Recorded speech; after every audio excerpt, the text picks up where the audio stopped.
아침 햇살이 유리 온실의 지붕을 부드럽게 쓰다듬으며 내려앉았다. 한유진은 무릎을 꿇고 앉아 섬세한 손길로 희귀한 검은 장미에 잎사귀에 맺힌 이슬을 닦아내고 있었다. 그녀의 옆 얼굴은 조용하고 평화로웠으며 세상의 어떤 소음도 그녀가 가꾸는 작은 우주를 침범하지 못할 것 같았다. 그녀의 존재 자체가 잘 관리된 정원처럼 고요하고 단정했다.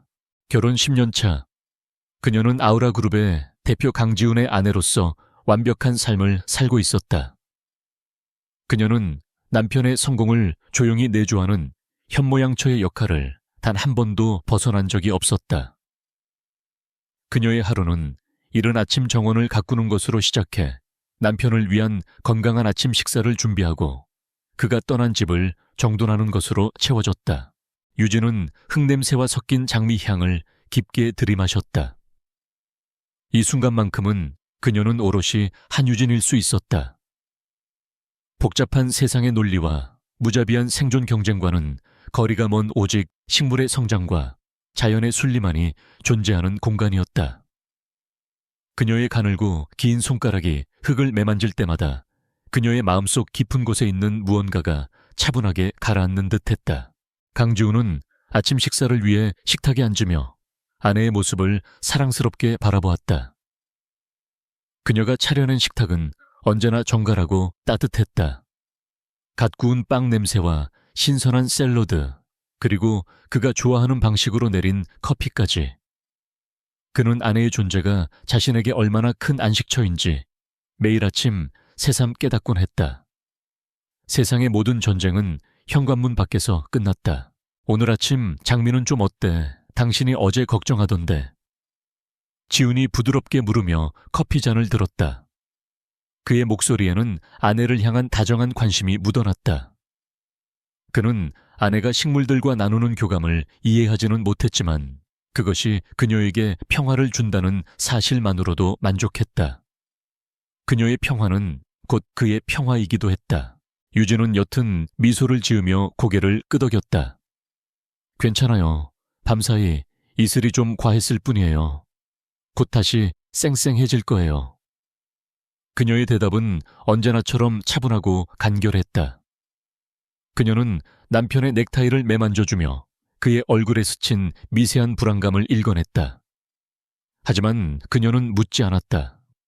그것이 그녀의 역할이었기 때문이다.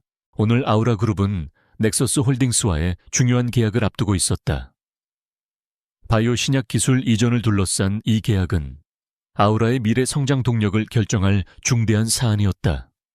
그리고 넥서스 홀딩스의 최태석 회장은 재계에서 가장 잔인하고 탐욕스러운 포식자로 악명이 높았다. 그는 약점을 보인 상대를 절대로 놓치지 않았다. 지훈은 억지로 미소를 지어 보였지만 그의 눈빛은 이미 전쟁터에 나가 있는 장수처럼 비장했다. 오늘 좀 늦을지도 몰라. 기다리지 말고 먼저 자요. 그는 아내의 이마에 입을 맞추고 현관을 나섰다. 묵직한 문이 닫히는 소리와 함께 집 안에는 다시 고요함이 찾아왔다. 유진은 그가 사라진 자리를 잠시 응시했다. 그녀는 남편의 어깨를 짓누르는 부담감을 누구보다 잘 알고 있었다. 강지훈은 선량하고 유능한 경영자였지만 최태석 같은 늑대를 상대하기에는 지나치게 신사적이었다. 그는 정정당당한 승부를 믿었지만 최태석에게 비즈니스는 속임수와 배신이 난무하는 사냥터일 뿐이었다. 유진은 조용히 식탁을 정리하며 생각에 잠겼다. 그녀의 눈빛은 아침 햇살 속에서처럼 따뜻했지만 그 깊은 곳에서는 차가운 얼음장 같은 이성이 번뜩이고 있었다. 그녀는 세상이 남편에게 부여한 선량한 시오라는 이미지가 얼마나 허약한 방패인지 알고 있었다. 그리고 그 방패 뒤에 숨겨진 아우라 그룹의 진짜 힘이 무엇인지 아는 사람은 거의 없었다. 바로 그녀 자신, 아이치 회장이라는 그림자였다. 오후가 되자 경제뉴스 채널에서는 온통 아우라 그룹과 넥서스 홀딩스의 협상에 대한 이야기뿐이었다. 분석가들은 넥서스의 공격적인 M&A 전력을 언급하며 아우라의 방어 능력에 의문을 제기했다. 최태석 회장의 인터뷰 영상이 화면을 채웠다. 그는 자신만만한 미소를 지으며 강지훈 대표를 존경하는 후배라고 칭했지만 그 말에는 경멸의 가시가 숨어 있었다. 유진은 뜨개질을 하며 무심하게 TV 화면을 보고 있었다. 그녀의 손에서는 부드러운 캐시미어 목도리가 천천히 형태를 갖추어 갔다. 화면 속 최태석의 오만한 얼굴과 그녀의 평화로운 일상은 기묘한 부조화를 이루었다. 그녀는 최태석의 모든 말을 분석하고 그의 표정 하나하나에 담긴 의도를 꿰뚫어 보고 있었다. 최태석은 강지훈을 얕보고 있었다. 아니, 그는 아우라 그룹 전체를 얕보고 있었다. 그는 아우라가 지난 10년간 기적적인 성장을 이룬 것이 단지 운과 몇몇 핵심 기술 덕분이라고 생각했다. 그 기술 뒤에 얼마나 치밀한 전략과 무자비한 결단이 있었는지 그는 상상조차 하지 못했다. 그는 눈에 보이는 것만을 믿는 어리석은 자였다. 해가 저물고 도시의 불빛이 하나둘 켜지기 시작했다. 유진은 저녁 식사를 준비했지만 그녀의 마음은 다른 곳에 가 있었다. 그녀는 남편이 돌아오기를 기다렸다. 승리의 소식을 기대한 것은 아니었다. 그녀는 이미 오늘 협상의 결과를 예감하고 있었다. 오늘은 최태석이 파놓은 함정에 빠지는 날이 될 것이었다. 밤 11시가 넘어서야 현관문 비밀번호를 누르는 소리가 들렸다. 평소의 경쾌에 의한 소리와는 달리 오늘은 무겁고 더딘 소리였다. 유진은 거실 불을 켠 채 소파에 앉아 책을 읽고 있었다. 문이 열리고 들어선 강지훈의 모습은 처참했다. 그의 어깨는 축 늘어져 있었고 얼굴은 핏기 없이 창백했다. 그는 아무 말 없이 아내를 지나쳐 서재로 향하려 했다. 그의 온몸에서 깊은 패배감이 뿜어져 나왔다. 여보. 유진의 부드러운 목소리가 그의 발걸음을 붙잡았다. 그는 차마 아내의 얼굴을 마주볼 용기가 나지 않았다.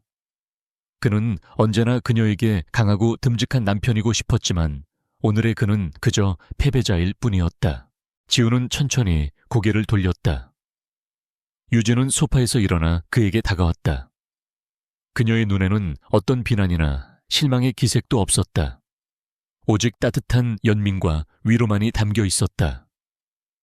많이 힘들었죠. 그녀의 손이 그의 뺨을 부드럽게 감쌌다. 그 따뜻한 온기에 지우는 무너져 내릴 것 같은 감정을 겨우 억누르고 있었다. 미안해. 그가 겨우 뱉어낸 한마디였다. 내가 다 망쳤어. 그의 목소리가 가늘게 떨렸다. 최태석은 협상 테이블에서 그를 철저히 농락했다. 그가 믿었던 핵심 기술의 특허에 예상치 못한 허점이 있었고 최태석은 그것을 집요하게 파고들어 아우라의 숨통을 조여왔다. 그것은 완벽하게 계획된 함정이었다. 유진은 아무 말 없이 남편을 안아주었다. 그의 등을 토닥이는 그녀의 손길은 부드러웠다.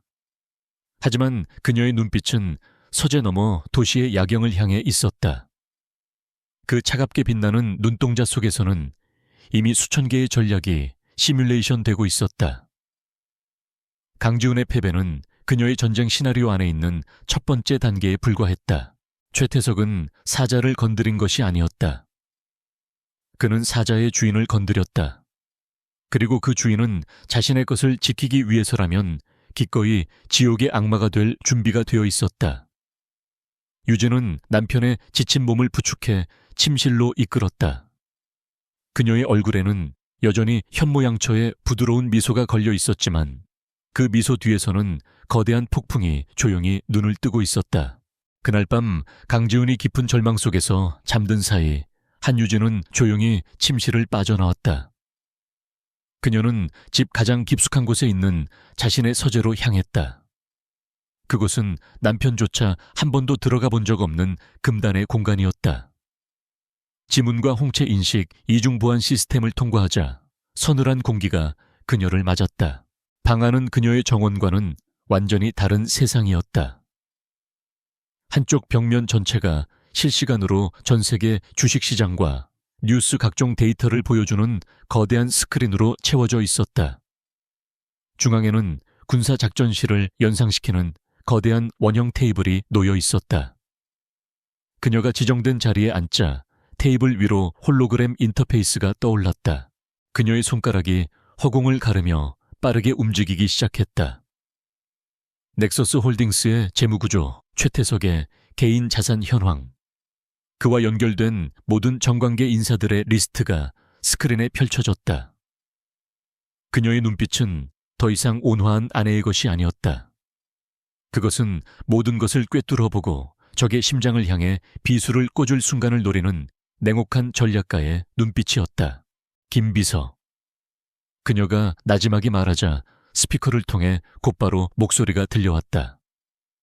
회장님 기다리고 있었습니다. 한치의 흐트러짐도 없는 감정이 배제된 목소리였다. 그는 그녀의 유일한 수족이자 그림자였다. 그녀가 H 회장으로서 내리는 모든 명령을 현실로 만드는 집행자였다. 유진의 가에 차가운 미소가 걸렸다. 최태석이 판을 시작했으니 이제 우리가 규칙을 정할 차례야. 지금부터 아우라 그룹의 모든 자산을 동원한 비상체제에 돌입한다. 넥서스 홀딩스에 대한 역적대적 인수합병 플랜 프로젝트 키메라를 가동하도록. 그녀의 목소리는 조용했지만 그 안에 담긴 힘은 강철과도 같았다. 화면 가득히 복잡한 데이터와 그래프가 폭포수처럼 쏟아지기 시작했다. 그녀가 지난 몇 년간 최태석의 모든 것을 분석하며 준비해온 거대한 전쟁 계획이었다. 최태석은 자신이 사냥에 성공했다고 생각하겠지만 그는 자신이 훨씬 더 거대하고 정교한 덫 안으로 걸어 들어왔다는 사실을 아직 깨닫지 못하고 있었다. 유진은 창밖으로 펼쳐진 서울의 야경을 내려다보았다. 수많은 불빛들이 마치 그녀의 발 아래에 있는 보석들처럼 반짝였다.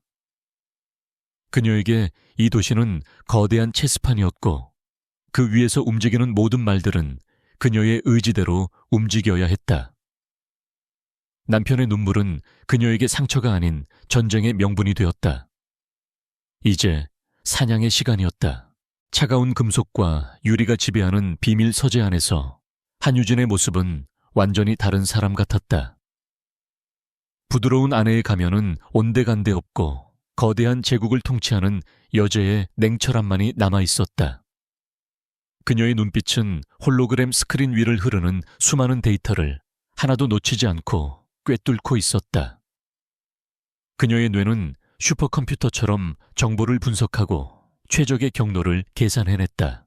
원형 테이블 중앙에서 김비서의 상반신 홀로그램이 나타났다.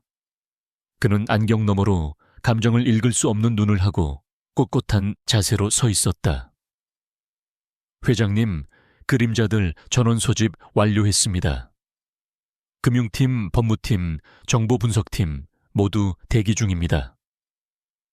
그의 목소리에는 절대적인 신뢰와 복종이 담겨 있었다. 그는 H 회장의 가장 날카로운 검이자 가장 튼튼한 방패였다. 유진은 고개를 끄덕였다.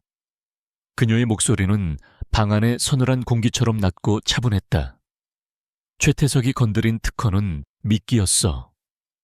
그는 우리가 기술 방어에만 집중할 거라고 생각했겠지. 그의 진짜 목표는 아우라 바이오의 주가를 폭락시켜 적대적 인수를 위한 발판을 마련하는 것이었어. 아주 고전적이고 오만한 수법이야. 그녀는 최태석의 머릿속을 들여다보는 듯했다. 그의 오만함이 바로 그의 가장 큰 약점이다. 유진은 스크린의 한 부분을 가리켰다. 그곳에는 넥서스 홀딩스가 최근 인수한 테라건설의 재무제표가 떠 있었다. 최태석은 넥서스의 몸집을 불리기 위해 무리하게 테라건설을 인수했지. 아직 내부 통합이 끝나지 않았고 자금 흐름에도 문제가 많아. 우리는 바로 이 아킬레스건을 공략할 것이다. 그녀의 전략은 언제나 이랬다. 적이 가장 강하다고 믿는 곳이 아니라 가장 방심하고 있는 약한 고리를 찾아내 부러뜨리는 것. 그녀는 정면 대결을 피하지 않았지만 불필요한 소모전은 경멸했다. 승리는 가장 효율적이고 치명적인 방법으로 쟁취해야 했다. 그것이 H 회장의 철학이었다. 김 비서는 조용히 그녀의 말을 받아 적었다. 그는 질문하지 않았다. 그저 그녀의 명령을 가장 완벽하게 수행할 뿐이었다. 금융팀은 즉시 해외 유령 법인들을 통해 테라건설의 부실 채권을 매집하도록, 목표는 전체 채권의 30% 이상, 들키지 않게 여러 경로로 나누어 조용히 진행해. 이어서 그녀의 명령이 폭포수처럼 쏟아졌다. 정보분석팀은 테라건설이 진행 중인 모든 국책 사업의 비리 증거를 찾아내. 뇌물 담합, 자재 빼돌리기 뭐든 상관없어. 먼지 하나까지 샅샅이 털어서 보고해. 그리고 언론에 슬쩍 흘릴 가짜 뉴스 소스도 몇 개 준비해둬. 혼란은 클수록 좋으니까. 마지막으로 법무팀. 넥서스가 우리 특허에 허점을 파고들었다면 우리도 똑같이 해줘야지. 넥서스 그룹이 보유한 모든 특허 목록을 검토해서 가장 사소한 절차적 하자라도 찾아내. 전방위적인 특허 무효 소송을 준비한다. 승패는 중요하지 않아.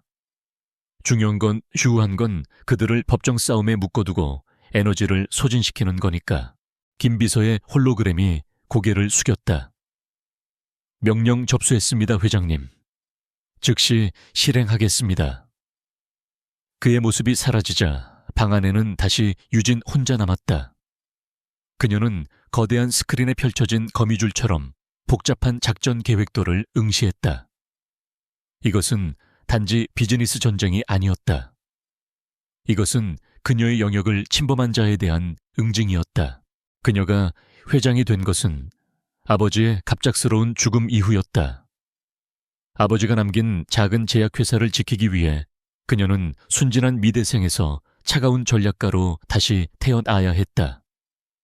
그녀는 자신의 존재를 철저히 숨기고 가장 믿을 수 있는 사람들을 방패막이로 내세워 회사를 키워왔다. 강지우는 그 방패막이 중 가장 성공적인 작품이었다. 그녀는 남편을 사랑했다. 그의 선량함과 따뜻함을 진심으로 사랑했다. 그래서 그를 이 더러운 전쟁터로부터 지켜주고 싶었다. 그가 빛나는 무대 위에서 스포트라이트를 받는 동안 그녀는 기꺼이 어두운 무대 뒤에서 칼을 휘두르는 악역을 자처했다. 이것이 그녀가 남편을 사랑하는 방식이었다. 하지만 때로는 그의 순수함이 그녀를 외롭게 만들었다. 그녀가 느끼는 이 살얼음판 같은 긴장감과 적의 목을 노리는 맹수 같은 본능을 그는 결코 이해하지 못할 것이다. 그녀는 자신의 가장 깊은 내면을 그에게 보여줄 수 없었다. 그들의 세계는 결코 하나가 될 수 없는 평행선과도 같았다. 유진은 자리에서 일어나 서재 한쪽에 있는 작은 바로 걸어갔다. 그녀는 붉은 와인 한 잔을 따라 천천히 음미했다. 와인의 깊고 진한 향이 그녀의 감각을 자극했다. 그녀는 지금 자신이 살아있음을 느꼈다. 위험과 위기 속에서 그녀의 정신은 오히려 더 맑아지고 감각은 더 예리해졌다. 평화로운 정원을 가꿀 때와는 다른 종류의 희열이었다. 스크린의 데이터들이 실시간으로 움직이기 시작했다. 그녀의 명령에 따라 전 세계에 흩어져 있는 그녀의 그림자들이 일사불란하게 움직이고 있었다. 런던의 금융가에서, 홍콩의 법률사무소에서, 그리고 서울의 어두운 데이터 센터에서 보이지 않는 손들이 넥서스 홀딩스라는 거대한 성을 향해 조용히 기어오르기 시작했다. 최태석은 지금쯤 승리의 샴페인을 터뜨리고 있을 것이다. 그는 강지훈의 무력함과 아우라 그룹의 허술함을 비웃으며 다음 사냥 계획을 짜고 있겠지. 그는 전혀 알지 못했다. 그의 발밑에서 이미 땅이 꺼지고 있다는 사실을. 그가 무너뜨렸다고 생각한 성벽은 사실 거대한 덫의 입구에 불과했다는 것을. 유진은 와인잔을 내려놓고 다시 자리로 돌아왔다.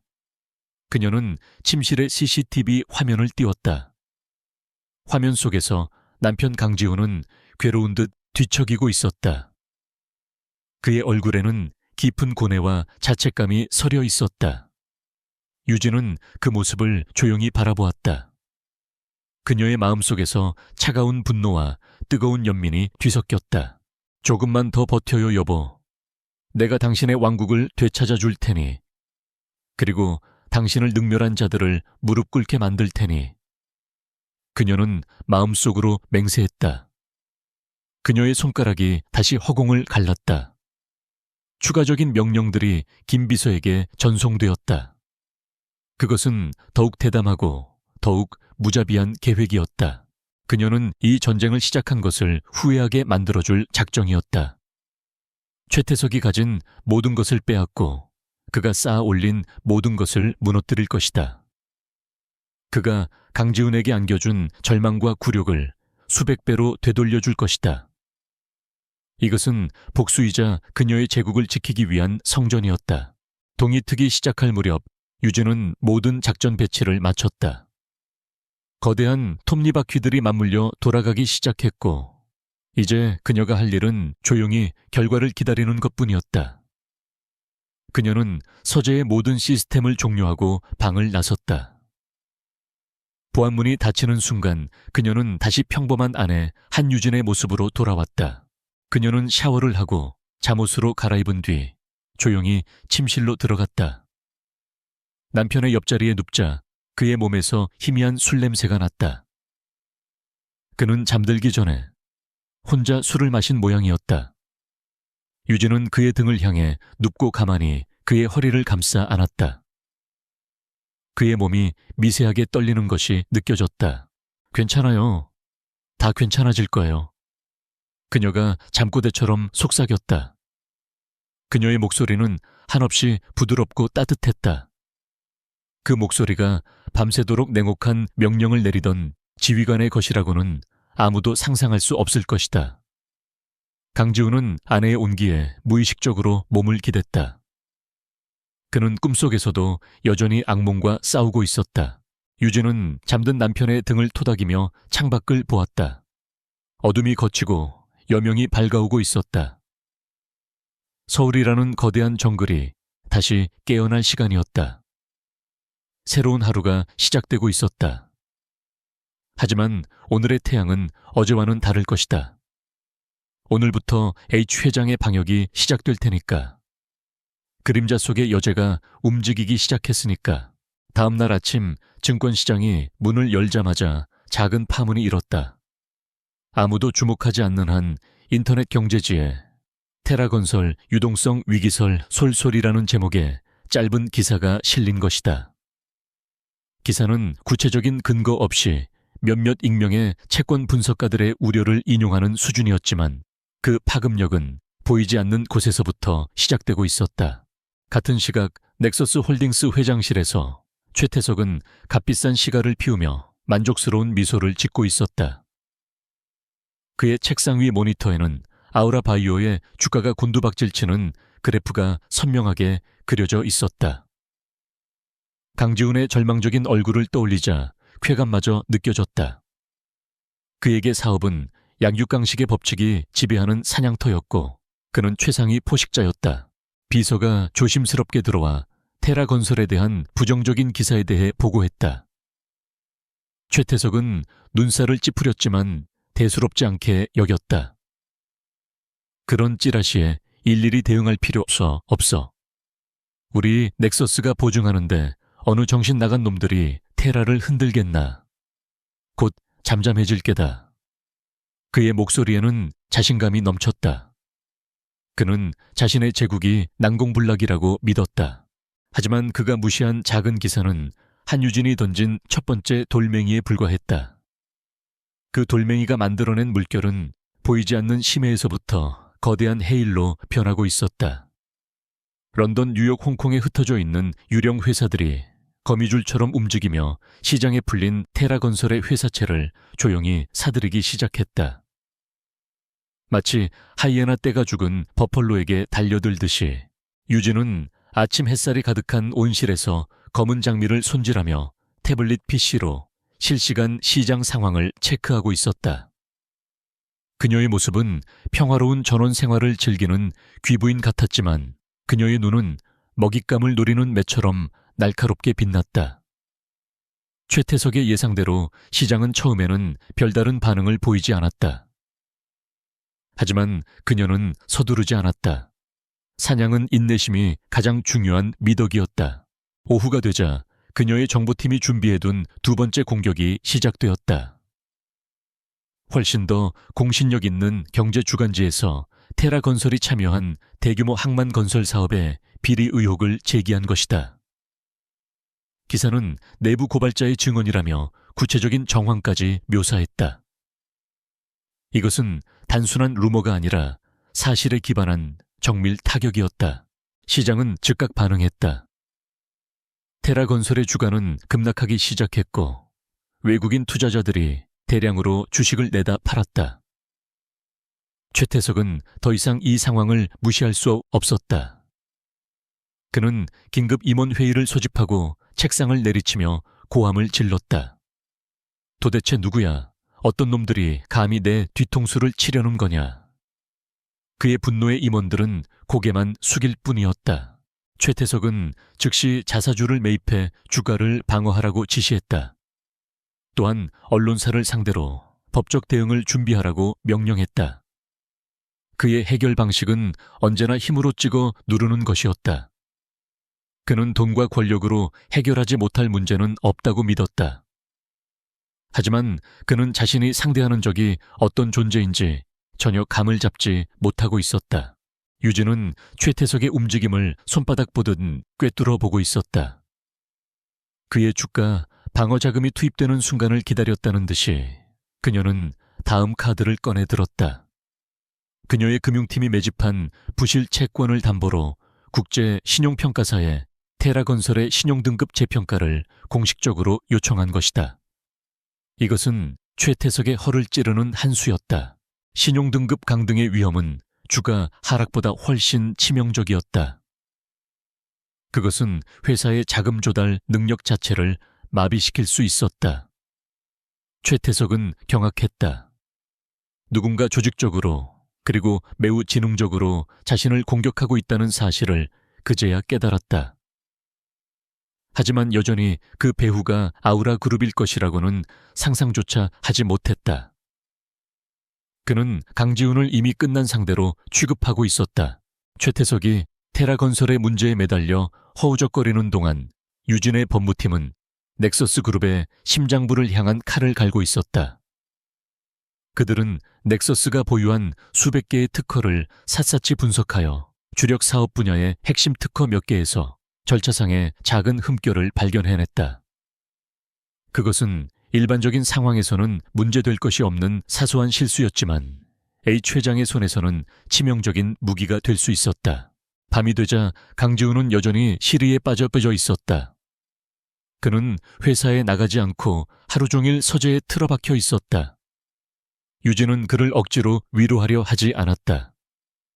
대신 그가 좋아하는 음식을 만들어 서재 문 앞에 조용히 놓아두었다.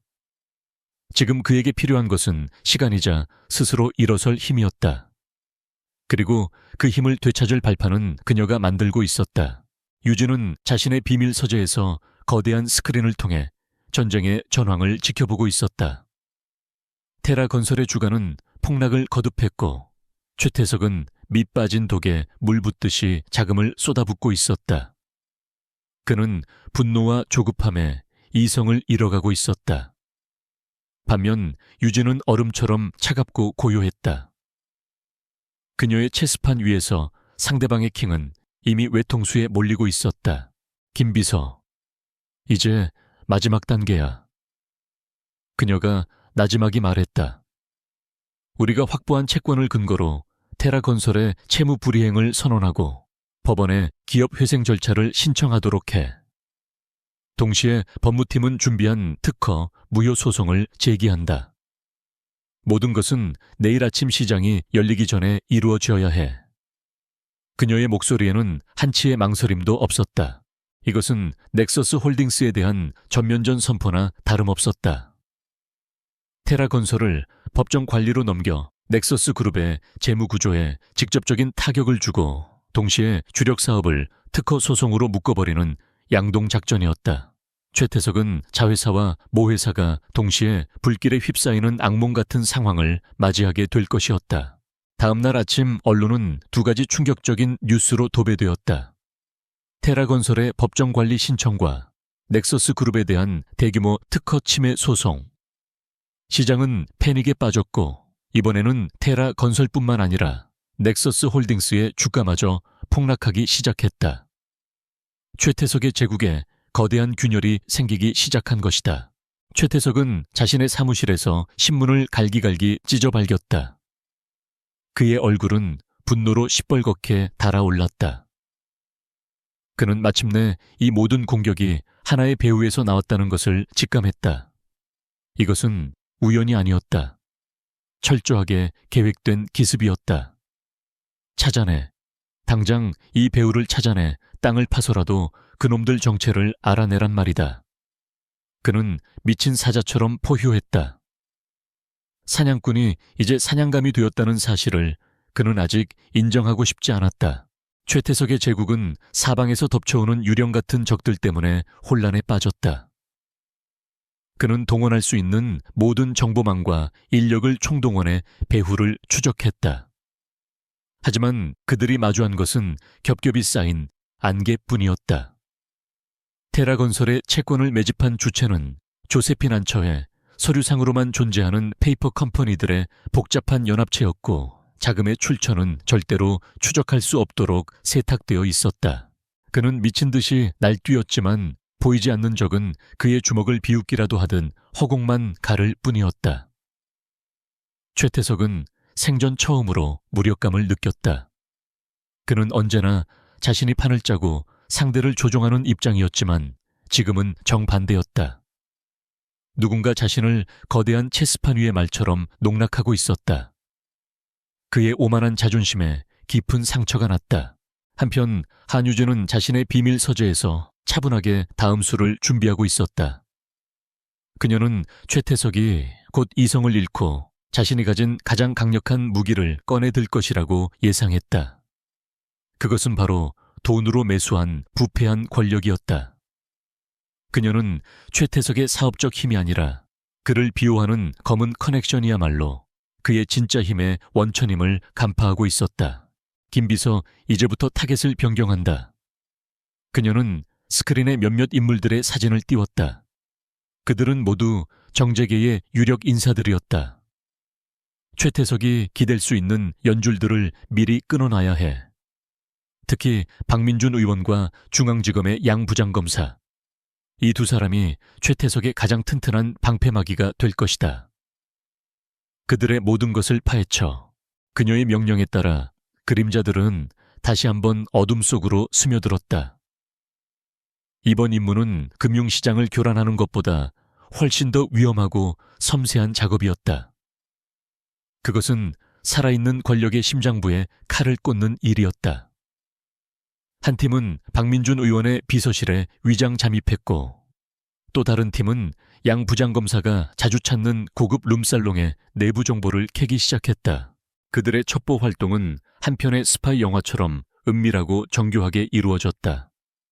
초소형 도청 장치가 설치되고 보안 시스템이 뚫렸으며 버려진 서류 조각 하나까지 수거되어 분석되었다.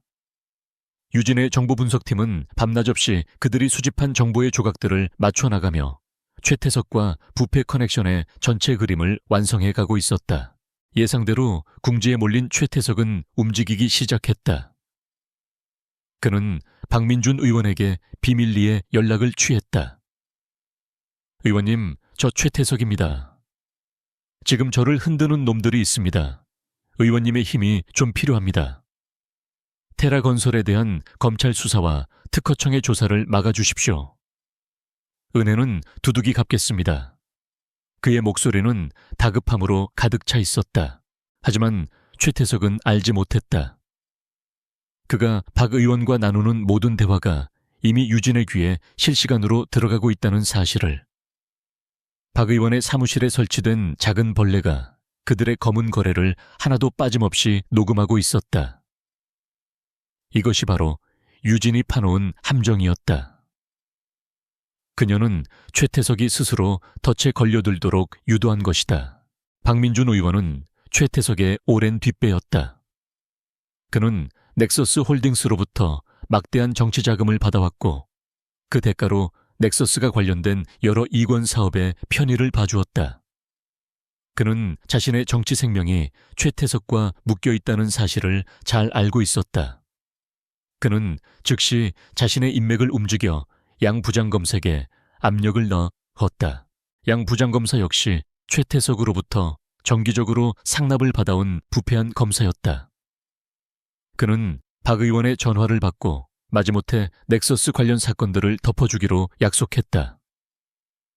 그들의 은밀한 통화 내용 역시 유진의 정보팀에 의해 모두 감청되었다. 이제 퍼즐의 마지막 조각이 맞춰졌다. 최태석의 기업 범죄와 정관계 로비의 연결고리가 명확하게 드러난 것이다. 유진은 보고를 받으며 차갑게 미소 지었다. 그녀의 손안에는 최태석뿐만 아니라 거대한 부패 카르텔 전체를 무너뜨릴 수 있는 강력한 무기가 들려 있었다. 그녀는 단순히 최태석에게 복수하는 것을 넘어 이 기회에 대한민국 사회의 깊숙한 곳에 뿌리내린 악의 고리를 끊어버릴 생각이었다. 이것은 더 이상 개인적인 전쟁이 아니었다. 그녀는 남편 강지훈을 떠올렸다. 그는 지금쯤 자신의 무능함을 탓하며 괴로워하고 있을 것이다. 그는 세상이 이렇게 더럽고 추악한 방식으로 돌아간다는 것을 상상도 못할 것이다. 유진은 남편이 계속해서 그의 깨끗한 세상에서 살 수 있기를 바랐다. 그러기 위해서 자신이 기꺼이 이 진흙탕 속에서 싸워야 한다면 얼마든지 그럴 각오가 되어 있었다. 며칠 후 최태석은 자신을 옥죄던 수사와 조사가 거짓말처럼 중단되었다는 소식을 들었다. 그는 역시 돈과 권력이 최고라며 안도의 한숨을 내쉬었다. 그는 자신의 승리를 확신했다. 보이지 않는 적이 아무리 발버둥쳐도 결국 거대한 권력의 벽 앞에서는 무릎 꿇게 될 것이라고 생각했다. 그는 너무나 어리석었다. 최태석이 축배를 들 준비를 하는 동안 유진은 마지막 공격을 준비하고 있었다. 그녀는 김 비서에게 그동안 수집한 모든 증거 자료들을 정리하여 가장 신뢰할 수 있는 언론사와 특별수사팀에 동시에 제보하라고 지시했다. 제보는 익명으로 절대로 배후가 드러나지 않도록 신중을 기해야 했다. 증거는 차고 넘칠 정도다. 녹취, 파일 계좌 추적 내역, 내부장부 밀회 사진까지. 그들이 빠져나갈 구멍은 단 하나도 없어. 유진이 말했다. 언론이 먼저 터뜨려 여론을 형성하고 검찰이 움직일 수밖에 없는 상황을 만드는 거야. 박 의원과 양 부장검사가 손을 쓸 틈도 없이 모든 것이 한꺼번에 터져 나와야 해. 그녀의 계획은 완벽했다. 그것은 마치 잘 짜인 교향곡처럼 각 파트가 정확한 타이밍에 맞물려 돌아가도록 설계되었다. 최태석이 가장 안심하고 방심한 순간 그의 발밑을 지탱하던 모든 것이 한꺼번에 무너져 내릴 것이다. 그는 자신이 얼마나 거대하고 무서운 적을 건드렸는지 지옥의 문턱에 가서야 깨닫게 될 것이다. 유진은 자신의 서재 창가에 서서 어둠에 잠긴 도시를 내려다보았다. 곧 거대한 폭풍이 이 도시를 휩쓸게 될 것이다. 많은 것이 부서지고 많은 것이 변하게 될 것이다. 하지만 폭풍이 지나간 뒤에 하늘은 더 맑고 깨끗할 것이다. 그녀는 그 새로운 아침을 만들기 위해 기꺼이 폭풍을 부르는 자가 되기로 결심했다. 그녀의 눈빛은 세상을 심판하는 여신처럼 차갑고 단호했다. 폭풍은 예고 없이 그리고 모든 것을 삼킬 듯이 몰아쳤다. 그날 밤 9시 대한민국에서 가장 시청률이 높은 뉴스 프로그램에서 단독 보도를 터뜨렸다. 넥서스 게이트 정재계를 뒤흔든 부패의 판도라 상자라는 자극적인 제목과 함께 최태석 회장의 목소리가 담긴 녹취 파일이 전국에 방송되었다. 박민준 의원에게 노골적으로 청탁하는 내용이었다. 그것은 시작에 불과했다. 뉴스는 최태석이 수년간 정관계 인사들에게 뿌린 뇌물의 흐름을 담은 비밀 장부 양 부장검사와의 부적절한 만남을 포착한 사진, 그리고 테라 건설의 비리를 입증하는 내부 문건들을 쉴 새 없이 폭로했다. 모든 증거는 너무나 명백하고 치명적이어서 그 누구도 감히 의혹을 제기할 수 없었다. 대한민국은 발칵 뒤집혔다. 다음 날 아침 모든 신문의 한 면은 넥서스 게이트 관련 기사로 도배되었고 인터넷은 분노한 여론으로 들끓어떴다. 최태석과 그 일당들을 즉각 구속하라는 청원이 빗발쳤다. 넥서스 홀딩스의 주식은 개장과 동시에 하한가로 추락했고 곧바로 거래가 정지되었다. 최태석이 평생 쌓아 올린 모래성이 파도 한 방에 무너져 내리고 있었다. 최태석은 자신의 펜트하우스에서 이 모든 광경을 망연자실하게 지켜보았다. 어젯밤까지만 해도 그는 승리를 자축하고 있었다. 하지만 하룻밤 사이에 그는 사냥꾼에서 대한민국 전체에 공공의 적 사냥감이 되어버렸다. 그의 핸드폰은 쉴 새 없이 울렸지만 그가 전화를 걸었을 때 받아주는 사람은 아무도 없었다. 어제의 동지들은 오늘 그를 모르는 사람이 되어 있었다. 그의 머릿속은 혼란으로 가득 찼다. 누가 어떻게 왜 이 모든 정보를 누가 가지고 있었단 말인가? 이것은 내부자의 소행인가? 아니면 처음부터 자신을 노린 거대한 세력의 함정인가? 그는 강지훈을 떠올렸지만 곧 고개를 저었다. 그 선량하고 무능한 인간이 이런 무시무시한 판을 짤 수 있을 리가 없었다. 그는 절망 속에서 포효했다. 같은 시각 아우라 그룹의 직원들은 축제 분위기였다. 자신들을 괴롭히던 악덕 경쟁자가 한순간에 몰락하는 것을 보며 통쾌함을 느꼈다. 하지만 대표이사실에 앉아있는 강지훈의 표정은 복잡 미묘했다. 그는 물론 기뻤다. 자신과 회사를 나락으로 떨어뜨릴 뻔했던 원수가 처절하게 무너지는 모습은 분명 시원한 일이었다. 하지만 그의 마음 한구석에서는 의문이 싹트고 있었다. 이 모든 일의 타이밍이 너무나 절묘했다. 넥서스가 아우라를 공격하자마자 마치 기다렸다는 듯이 넥서스의 약점이 하나씩 터져 나왔다. 테라건설의 위기특허 소송, 그리고 이번 게이트까지. 이것은 우연이라고 하기에는 너무나 정교하게 짜인 시나리오 같았다. 마치 보이지 않는 손이 아우라 그룹을 보호하고 넥서스를 심판하는 것 같았다. 그는 자신이 모르는 거대한 힘이 이 모든 것을 조종하고 있다는 예감을 떨칠 수가 없었다. 그날 저녁 그는 무거운 마음으로 집으로 향했다. 현관문을 열자 평소처럼 맛있는 음식 냄새가 그를 맞았다. 아내 한유진은 앞치마를 두르고 저녁 식사를 준비하고 있었다. 오셨어요.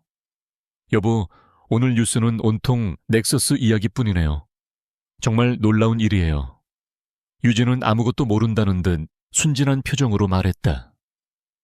그녀의 평온한 모습은 바깥 세상의 광풍과는 너무나 대조적이어서 오히려 비현실적으로 느껴졌다. 지우는 아내의 얼굴을 물끄러미 바라보았다. 그는 문득 아내의 모습에서 어떤 위화감을 느꼈다. 예전에는 그저 평화롭고 아름답게만 보였던 그녀의 미소가 오늘은 어딘지 모르게 모든 것을 알고 있는 자의 여유처럼 느껴졌다. 그는 식탁에 앉아 아내가 떠주는 국을 먹으며 조심스럽게 입을 열었다. 정말 신이 있는 걸까? 최 회장이 벌을 받는 걸 보니 그런 생각이 드네. 유진은 여튼 미소를 지으며 대답했다. 벌을 받아야 할 사람이 벌을 받는 건 당연한 일이죠. 세상의 이치가 원래 그런 거 아닐까요? 그녀의 대답은 너무나 단순하고 명쾌해서 지우는 할 말을 잃었다. 그는 아내가 정치나 경영에는 전혀 관심이 없는 사람이라고 생각했었다. 하지만 그녀의 말 속에는 종종 모든 것의 본질을 꿰뚫는 듯한 날카로움이 있었다. 그는 아내를 더 깊이 관찰하기 시작했다. 그녀가 정원을 가꾸며 무심코 흥얼거리는 콧노래 책을 읽을 때 미세하게 움직이는 눈동자 자신을 바라보는 따뜻하지만 깊이를 알 수 없는 눈빛. 그가 당연하게 여겼던 모든 것들이 갑자기 낯설게 느껴졌다. 내가 과연 이 사람을 제대로 알고 있는 걸까? 그런 의문이 싹트기 시작했다.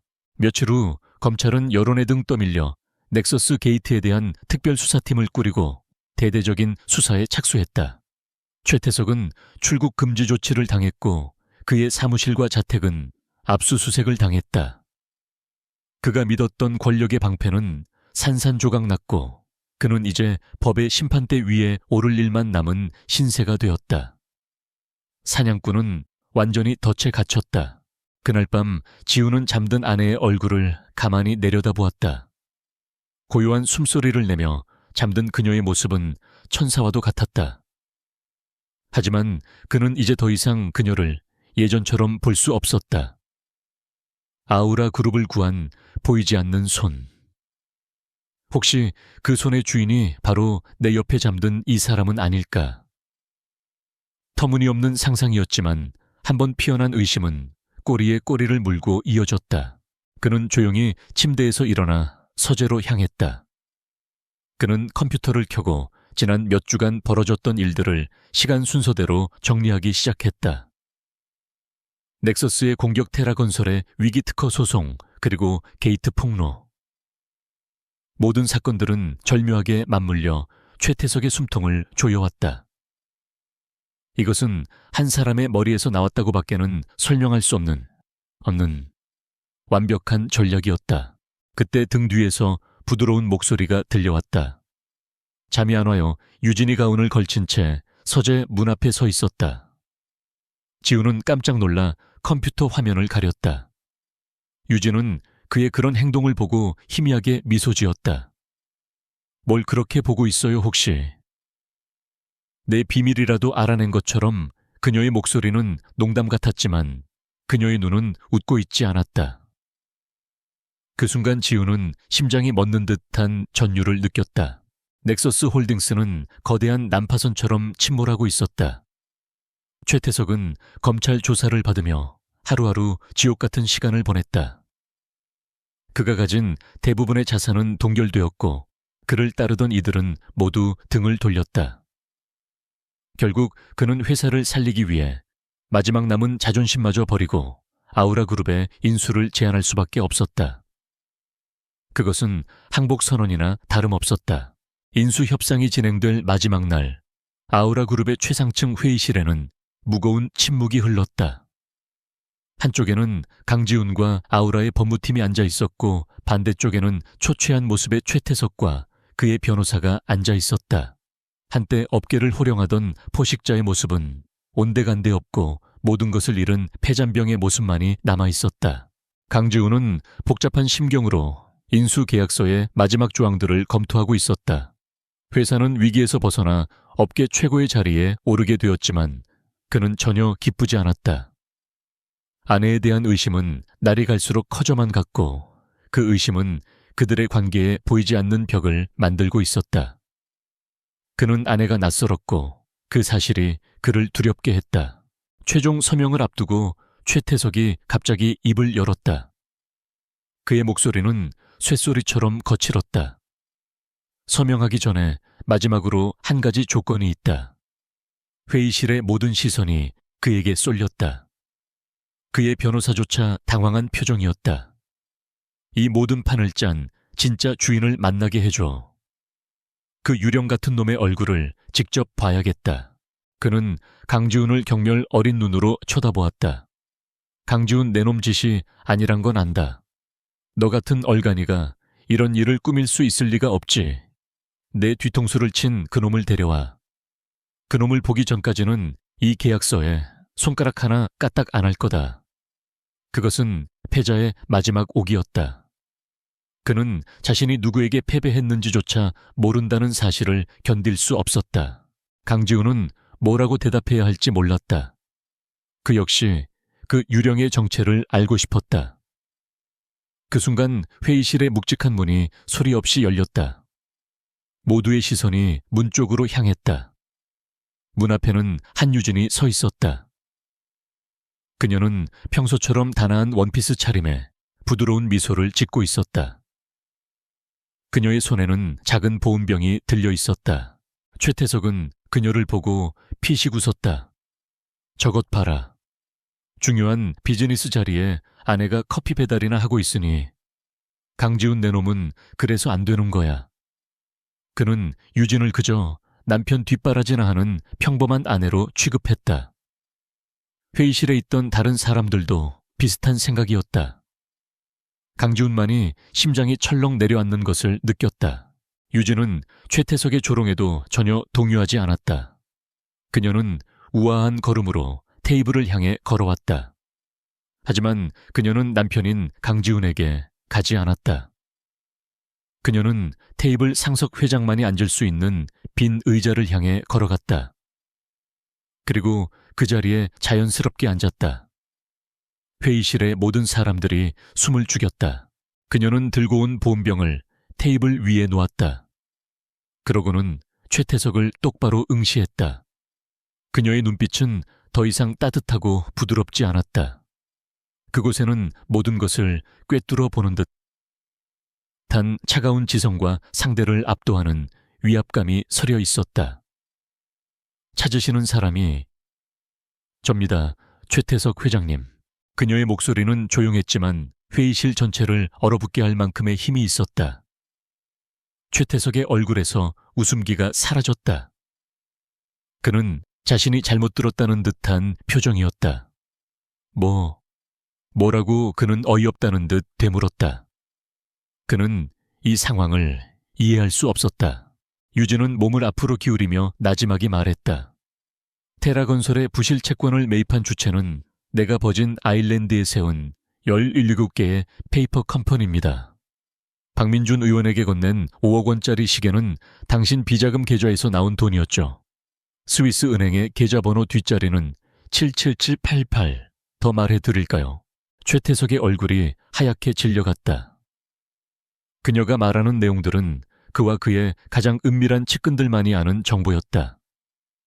이 여자가 강지훈의 저 연약해 보이는 아내가 이 모든 것을 알고 있다는 말인가?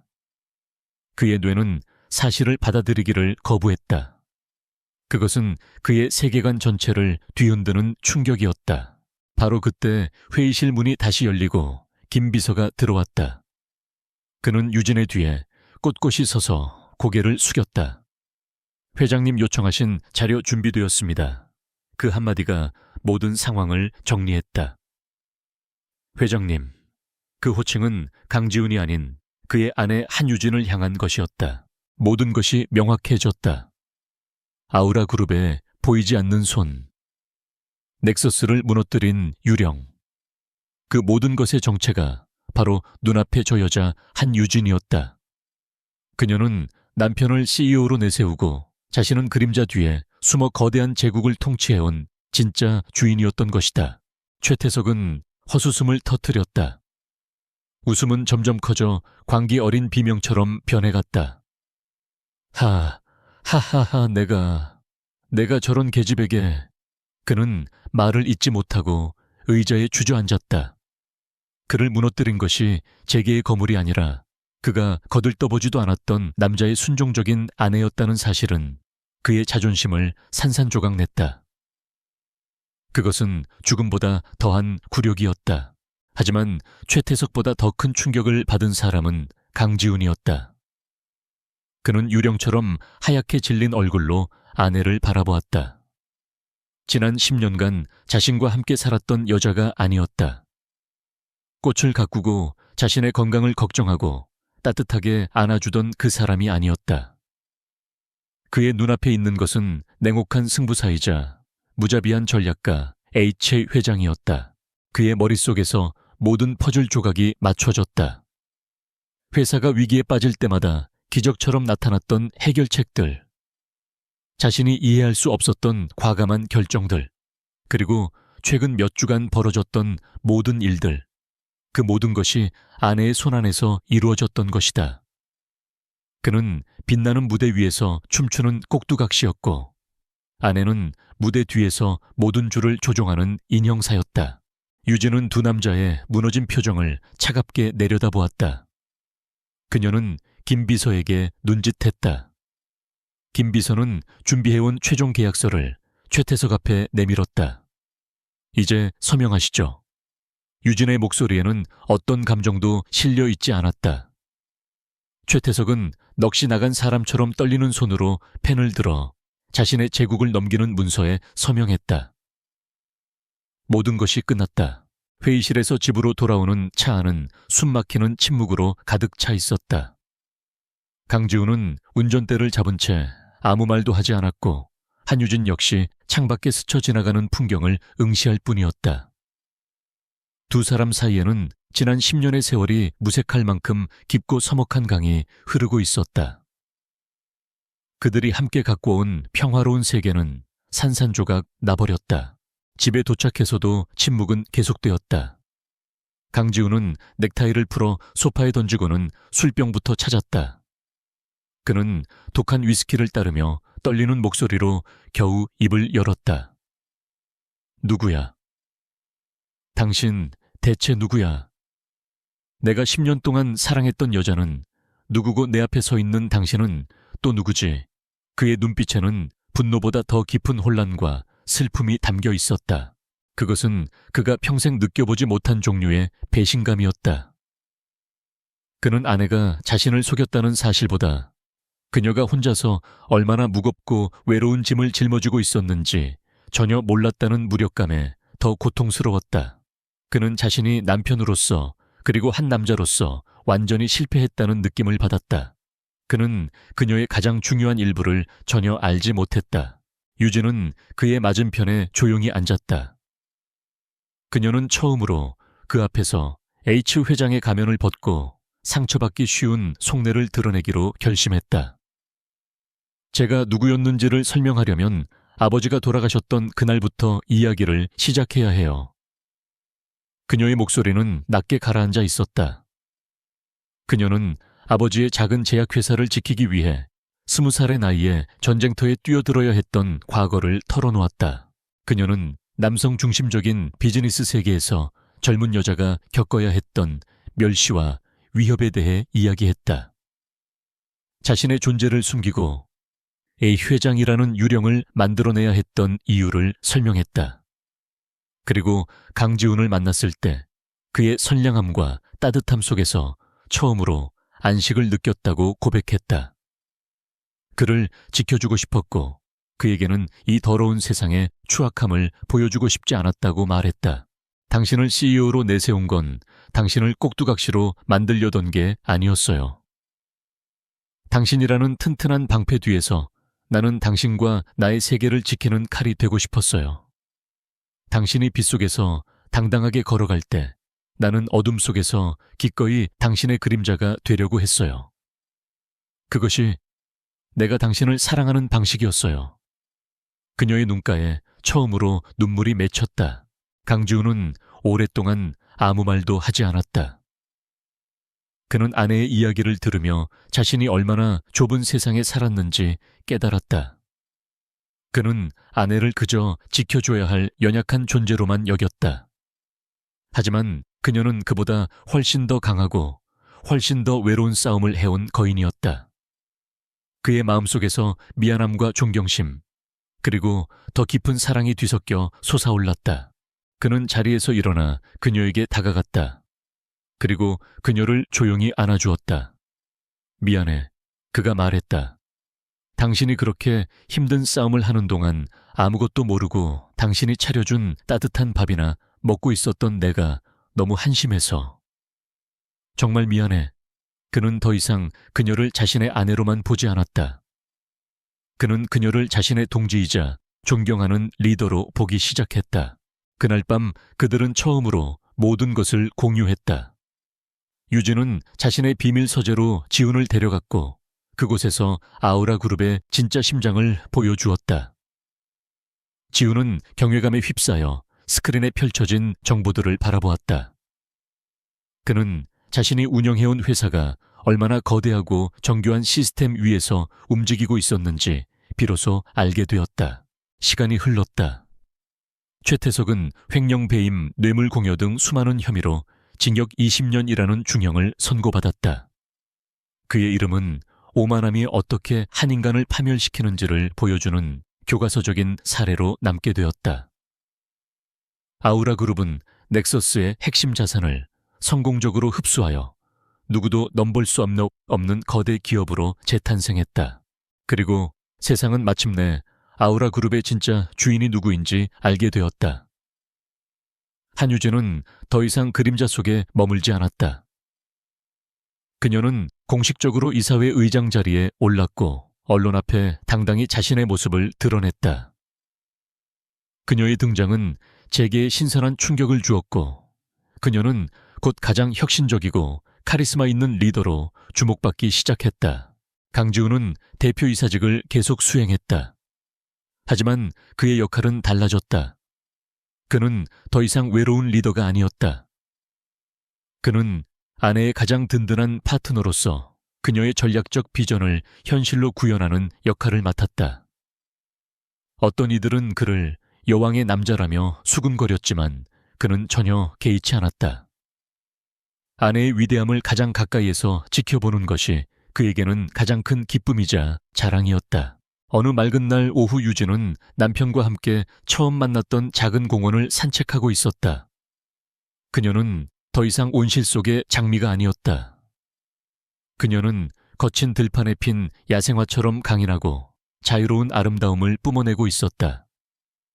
이제 정원은 누가 돌봐주죠? 지훈이 장난스럽게 물었다. 유진은 환하게 웃으며 대답했다.